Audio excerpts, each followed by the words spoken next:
kerjain yang tenang. Kalau dia nggak tahu lewatin aja dulu. Itu lo dituduh, dijelekin apa? Ini kompetisi tim Kamu mau dapat beasiswa.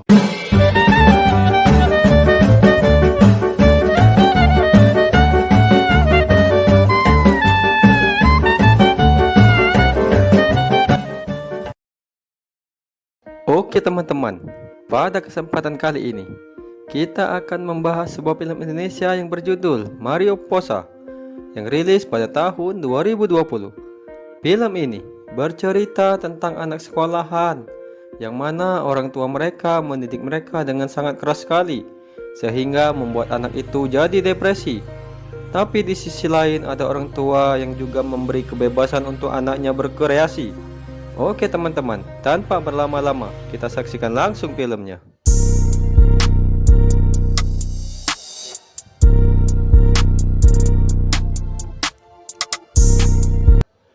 Di awal film, kita akan diperlihatkan saat itu ada seorang wanita, dia bernama Anca. Lalu ada teman Anca yang bernama Manda. Lalu setelah itu datanglah seorang cowok yang bernama Iqbal. Iqbal adalah orang yang kutu buku di sekolahannya Anca.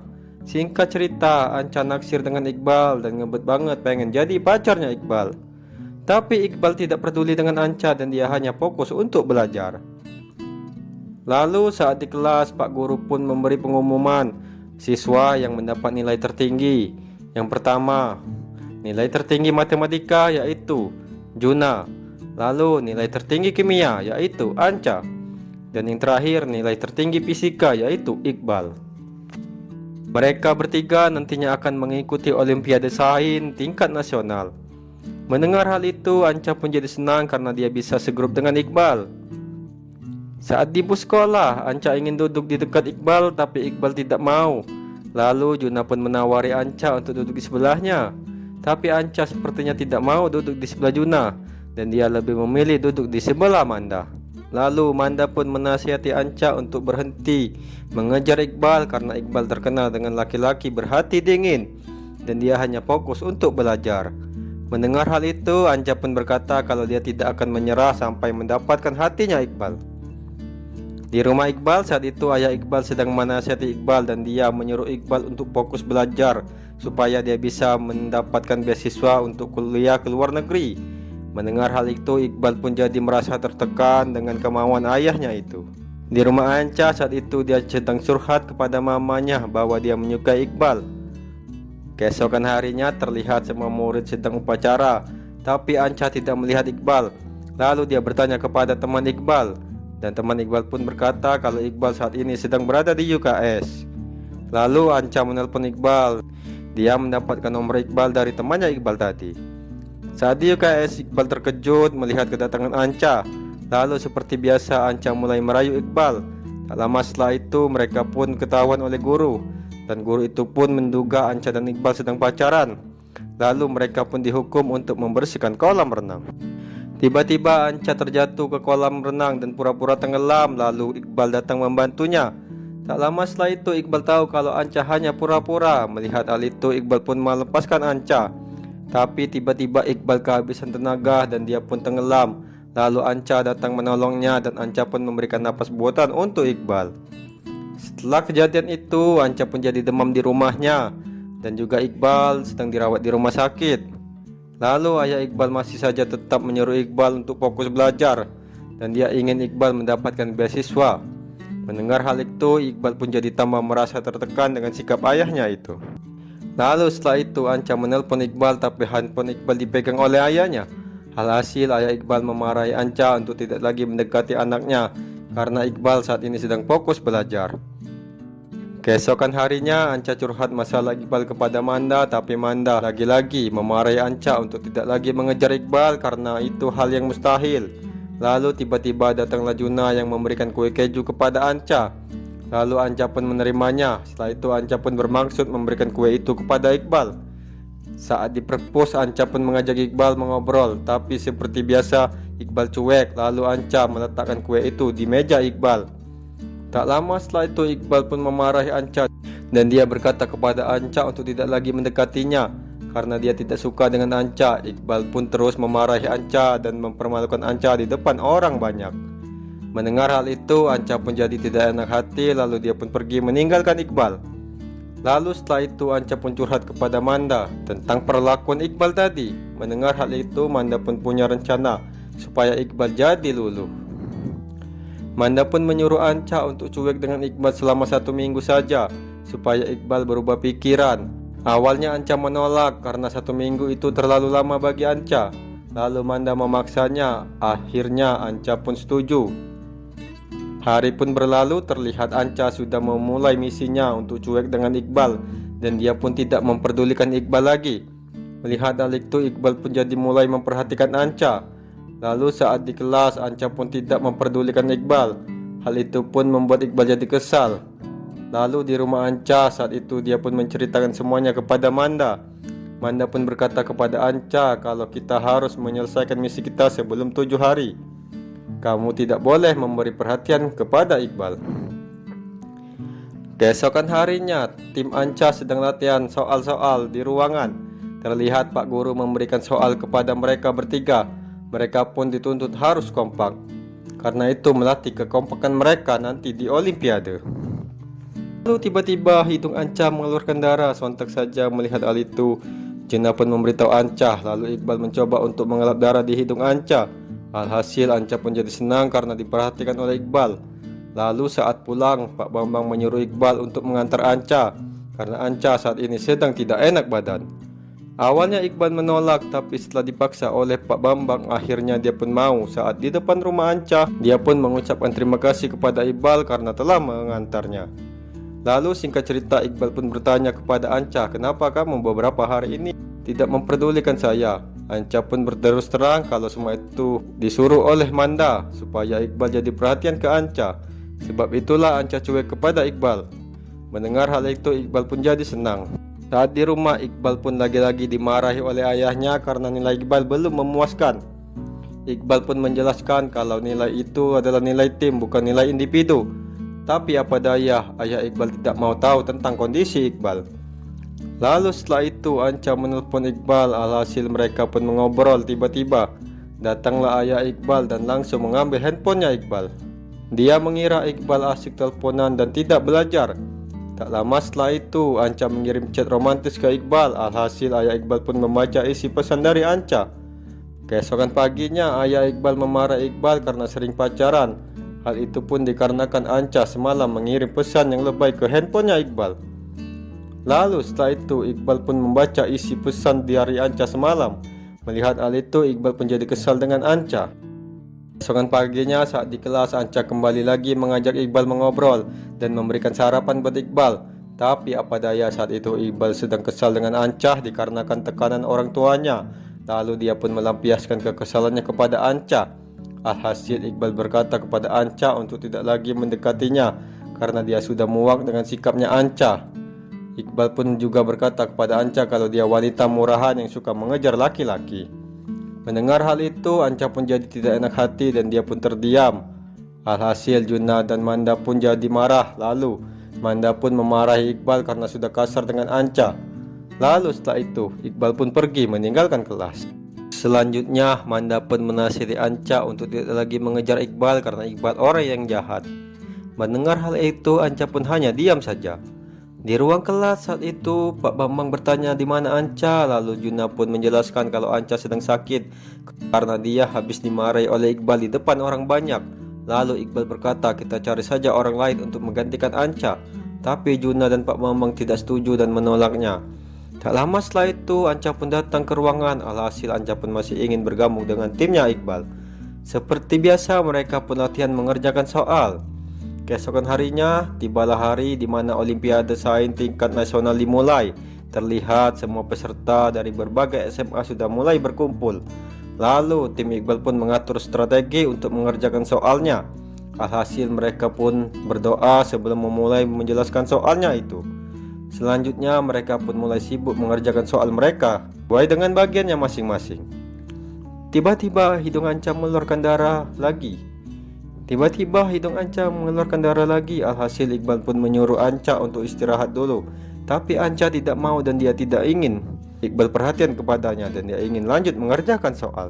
Alhasil Juna dan Anca pun selesai mengerjakan bagiannya. Lalu Juna meminta tolong Anca untuk saling koreksi. Melihat hal itu, Iqbal pun marah ke Juna karena Iqbal ingin Anca istirahat dulu. Tapi Anca malah menerima tawarnya Juna. Alhasil Iqbal pun jadi malu karena sudah sok perhatian dengan Anca. Lalu waktu pun berlalu, tapi Iqbal belum juga selesai. Juna bermaksud ingin mengoreksi pekerjaannya Iqbal, tapi apa daya waktu pun habis dan pekerjaan Iqbal belum sempat dikoreksi. Lalu setelah Olimpiade tahap 1 selesai, Pak Bambang mendapat kabar kalau timnya masuk 10 besar. Alhasil mendengar hal itu, Iqbal dan yang lainnya pun jadi senang. Tiba-tiba Anca pun pingsan karena kelelahan. Alhasil Anca pun dirawat. Melihat hal itu, Juna pun jadi gugup karena kalau Anca sampai besok masih sakit, maka tim Juna akan tampil cuma berdua saja, yaitu Juna dan Iqbal. Tapi Iqbal berkata kepada Juna kalau kita akan menang walau cuma berdua. Tapi Juna tidak yakin dengan kemampuannya Iqbal. Lalu setelah itu terlihat Iqbal sedang menjaga Anca. Ternyata Anca saat itu sudah sadar, tapi dia berpura-pura masih pingsan. Tak lama setelah itu datanglah ayah Iqbal dan dia berkata kepada Iqbal di Olimpiade besok ada Om Hendrik yang menonton. Hendrik adalah orang yang merekrut siswa berprestasi untuk mendapatkan beasiswa ke luar negeri. Iqbal dituntut harus unggul dari teman-temannya karena hal itu bisa jadi perhatian Hendrik. Tapi Iqbal berkata kepada ayahnya kalau besok itu kompetisi tim, bukan individu. Tapi apa daya ayah Iqbal tidak mau tahu dengan hal itu. Alhasil semua pembicaraan Iqbal dengan ayahnya didengar oleh Anca. Lalu setelah itu Anca sudah sadar dan Anca menyuruh Iqbal untuk pulang saja dan belajar karena kalau sampai tim kita kalah, Anca tidak mau disalahkan oleh ayahnya Iqbal karena menunggu Anca di rumah sakit. Mendengar hal itu, Iqbal pun jadi sadar kalau ternyata Anca mendengar semua percakapan dia dengan ayahnya tadi. Saat di penginapan, Juna berkata kalau dia ragu kita berdua saja bisa menang. Lalu Iqbal menjawab, "Kamu meragukan kemampuan aku." Lalu Juna pun menunjukkan hasil Olimpiade tadi. Ternyata jawaban Iqbal yang banyak yang salah dan justru pekerjaan Anca yang membantu nilai kita jadi besar. Melihat hal itu, Iqbal pun jadi malu karena hasil pekerjaannya banyak yang salah. Keesokan harinya tibalah hari 10 besar di Olimpiade Sains. Terlihat Iqbal cuma berdua dengan Juna. Tapi tiba-tiba datanglah Anca. Melihat hal itu, Iqbal dan Juna pun jadi senang. Terlihat ibu Anca juga hadir untuk menonton. Lalu setelah itu mereka pun mengerjakan soal mereka di 10 besar ini. Singkat cerita, Pak Bambang pun memberitahu Iqbal dan kawan-kawannya bahwa tim mereka masuk 3 besar. Alhasil semuanya jadi senang. Keesokan harinya tibalah final 3 besar di Olimpiade Sains tingkat nasional. Terlihat juri dan panitia membacakan soalnya dan murid-murid pun menjawabnya. Tapi Iqbal belum pernah sama sekali bisa menjawab pertanyaan dari panitia. Hal itu pun membuat Iqbal jadi tertekan karena ayahnya selalu memperhatikan gerak-gerik Iqbal. Lalu saat terakhir terlihat Iqbal mendapatkan kesempatan untuk menjawab. Tapi Anca melihat jawaban Iqbal itu salah dan Anca memberikan jawaban yang benar. Awalnya Iqbal ragu dengan jawaban Anca karena Iqbal gengsi untuk memakai jawabannya Anca. Tapi hal itu dia kesampingkan. Dia pun menjawab dengan menggunakan jawabannya Anca. Alhasil jawaban Iqbal jadi benar dan mereka pun mendapatkan juara 1 Olimpiade Sains tingkat nasional. Melihat hal itu semua orang pun jadi senang. Lalu setelah itu terlihat tim Iqbal memegang piala juara 1 mereka. Setelah itu ayah Iqbal memperkenalkan Iqbal dengan Om Hendrik. Tapi apa daya Iqbal tidak mau membohongi hatinya dan dia berkata jujur kepada Om Hendrik dan ayahnya bahwa jawaban terakhir yang dia sebutkan tadi bukanlah jawaban Iqbal, melainkan jawaban milik temannya yaitu Anca. Tanpa jawaban Anca, Iqbal bisa salah. Lalu Iqbal memanggil Anca dan memperkenalkan Anca dengan ayahnya dan Om Hendrik. Tak lama setelah itu Om Hendrik kenal dengan mamanya Anca. Ternyata ayah Anca dulu pernah satu tim dengan Om Hendrik. Dan dia juga juara Olimpiade Sains. Itulah sebabnya Anca jadi siswa yang pintar. Lalu Om Hendrik menawarkan Anca untuk dapat beasiswa ke luar negeri. Tapi Anca dengan tegas menolaknya karena Anca tidak berminat untuk kuliah ke luar negeri dan dia tidak berminat untuk jadi saintis. Mendengar hal itu, Iqbal pun jadi terkejut dan salut kepada Anca karena sifatnya yang sederhana itu. Lalu Mama Anca berkata, Kalau sifat Anca memang seperti ini, dia akan melakukan hal-hal yang dia sukai saja. Saya tidak pernah memaksakan kehendak kepada Anca, ucap Mama Anca kepada Hendrik. Alhasil hal itu pun didengar oleh Iqbal dan ayahnya. Keesokan harinya, saat di sekolah semua orang mendapatkan undangan ulang tahun Anca. Tapi cuma Iqbal yang tidak dapat. Melihat hal itu, teman Iqbal pun mengejeknya. Tak lama setelah itu Anca bertanya kepada Manda di mana undangan Iqbal. Manda pun berkata kepada Anca kalau undangan Iqbal dititipkan ke Juna, padahal undangan Iqbal disimpan oleh Manda. Hal itu pun sengaja dilakukan Manda supaya Anca bisa melupakan Iqbal. Keesokan harinya tibalah hari ulang tahun Anca dan semua orang sudah berkumpul. Tapi cuma Iqbal yang belum datang. Lalu di sebuah kafe saat itu ayah Iqbal memperkenalkan Iqbal dengan Om Hendrik. Ayah Iqbal ingin anaknya dapat beasiswa ke luar negeri. Singkat cerita, Iqbal ternyata menolak tawarannya Om Hendrik dan dia tidak berminat untuk jadi saintis. Iqbal berkata kepada ayahnya untuk berhenti memaksanya karena Iqbal tidak suka itu. Melihat hal itu, ayah Iqbal jadi marah kepada Iqbal. Tapi Hendrik mencoba menjelaskan kepada ayah Iqbal bahwa jiwa Iqbal memang tidak disain. Dari saat Olimpiade kemarin, saya sudah melihat Iqbal. Sepertinya dia terpaksa ikut sain. Jadi untuk apa diteruskan? Nanti akhirnya hasilnya pasti tidak bagus. Setelah mendengar penjelasan dari Hendrik, ayah Iqbal pun jadi mengerti. Di rumah Anca saat itu dia tidak melihat Iqbal, lalu dia menanyakan kepada Juna perihal undangan Iqbal yang dititipkan ke Juna. Mendengar hal itu, Juna pun menjawab kalau tidak ada undangan yang dititipkan ke saya. Alhasil Anca pun langsung connect ke Manda dan dia pun memarahi Manda karena sudah berbohong kepadanya. Manda pun menjelaskan kalau semua itu dia lakukan untuk kebaikannya Anca supaya dia bisa melupakan Iqbal. Lalu tiba-tiba teman Iqbal memberitahu kalau ada seseorang yang datang di luar sana. Ternyata dia adalah Iqbal yang datang ke acara ultahnya Anca dan dia pun membawakan boneka untuk Anca. Singkat cerita, Anca dan Iqbal pun mengobrol. Lalu Iqbal menyatakan cintanya kepada Anca karena sudah lama dia naksir Anca, tapi apa daya selama ini ayah Iqbal melarang Iqbal untuk pacaran dulu. Alhasil mereka berdua pun jadian. Di akhir film terlihat Anca dan Iqbal dan Manda dan pacarnya sedang mengobrol dan film pun selesai teman-teman.